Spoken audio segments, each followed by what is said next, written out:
Okay, so you asked how it works.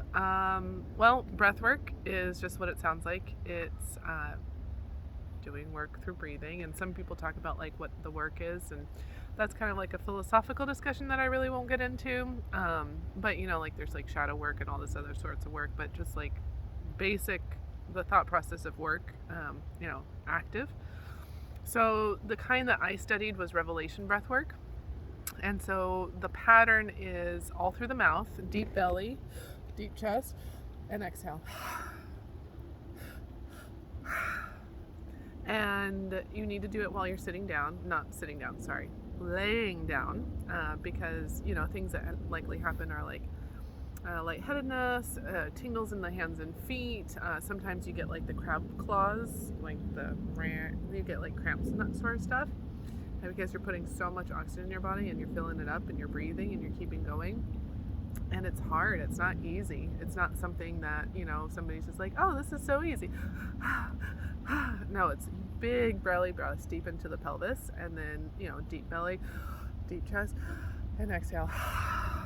And so the way that I've been doing it with my clients is, I do their normal intake. You bring them in, what's going on with your body, we sit and talk about it, and I was like, okay, well, so I've been starting all my sessions with breath work, 10 minutes of breath work. We do 3 active breathing songs, and I've picked these songs out because they are right around 10 minutes, and they are a slow song and then a faster song and a faster song. And part of revelation breathwork is doing that build of how quickly you breathe to the music. And so then I get up on the table and I lay down. Right now I'm by a river. But like I get up on the table and I lay down and I say, so it's going to look like this: deep belly, deep chest, and exhale. And you always come back to the breath, and you always keep coming back to the breath. And you're not going to do it wrong. And if you do it wrong, just bring it back to the breath. There is no wrong. And I use a lot of compassionate speech while I'm teaching breath work, because that's how I was trained in revelation breath work. It's all about just like being there and holding space and showing up for people and encouraging them and appreciating them for showing up for themselves. Because like, dude, to take out the time for your own healing is courageous, and it's not for the faint of heart, and it's not easy. And so really using our words in, I see you, this is a safe space. This is a space where, receive the gift of the breath. And when you exhale, release everything that's no longer serving you.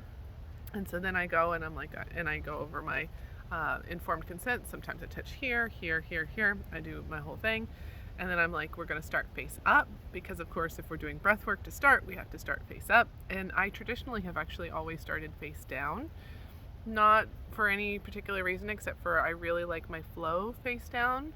I love my flow now that I'm face up too. Like I can flow up, down, side lying, standing. It doesn't really matter. But it was a difference for me to be doing breath work and to be starting everybody face up. It was a really big difference.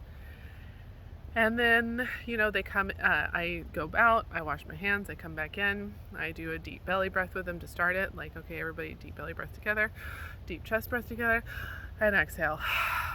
And if they do it wrong, anyway, if they do it not through the mouth, like they do it through the nose, I was like, okay, now we're going to do it through the mouth. And I can do it along with them. And then I'm like, okay, so now that you have the pattern, just keep the pattern going. And they keep the pattern going. I turn the music on, and I do my whole like intro with them. Was, you have nowhere else to be for the next 90 minutes. You have nowhere else to be for the next 60 minutes. And there's a lot of words that between the training that I received and just in general, I've studied nonviolent communication. I've studied, I've done a lot of work on compassion, especially for myself and for others, and just knowing how to speak out of a very compassionate, kind place.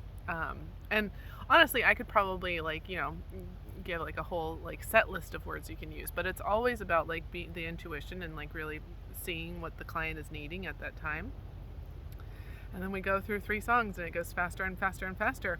And there's some people that like they start talking during the first thing, and I just like in a massage when someone's talking and you don't want them to talk, you're just like, okay, back to the belly breath, You know, if they ask a question that I have to answer, it's just, I'll answer it very short, succinctly, and then I'll be like, all right, back to the belly. And I do it with them. I actually end up doing at least a minute myself of breath work throughout the entire 10 minutes, because I'll lay down next to them and I'll like give an example of how they're supposed to do it. And I breathe very loudly so they can hear me over the music. And I turn the music up as I go through the session, because the songs are getting faster and faster. And then I invite them to tone with me, like I, E, O, U, ooh, or scream during the third song. And so we actually do a really huge release during the third song. And man, it's like, it's so cool to see the resistance, and to explain to people at the very beginning, like when they're doing the intake, I was like, look, if you feel resistance in your brain or in your body, that's normal.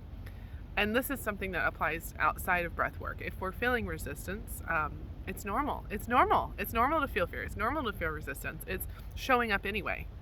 It's doing the work anyway. It's doing the breath anyway. It's like continuing to show up for yourself even if you have this overwhelming resistance. And anyway, it's super cool. It's super cool. I could go on for a very long time about this. Yeah, if you have any specific questions, maybe we can try those. But yeah, that's kind of, and then so I do the 10 minutes of breath work, and then at the end of the 10 minutes we do a very slow breath together, deep belly, deep chest, exhale, and then the music changes to the rest songs, and I call it Shavasana. And so then I'm like, just breathe however your body wants to, receive however you want to. And at that point is usually when I start doing most of the massage, the touch for massage. During the breath work, I do tell them, hey, if I touch you while you're breathing, just keep going back to the belly, back to the chest, and exhaling. Because there's sometimes I see a muscle that is making their head move while they're trying to breathe, like especially right here, or in their hips or in their legs. Like you can like just like look at them and you can see like there's stuck places. And so usually I'll just put my hand on that stuck place. Or if they're having trouble with the pattern, I'll touch the belly, deep belly breath, I'll touch the chest, deep chest breath, and then exhale, and I'll push down in their belly to do a forced exhalation, because the exhale should be like a sigh. It's a release. Yeah, so that was 7 minutes. But yeah, if you have any more questions, let me know, and I'll upload this.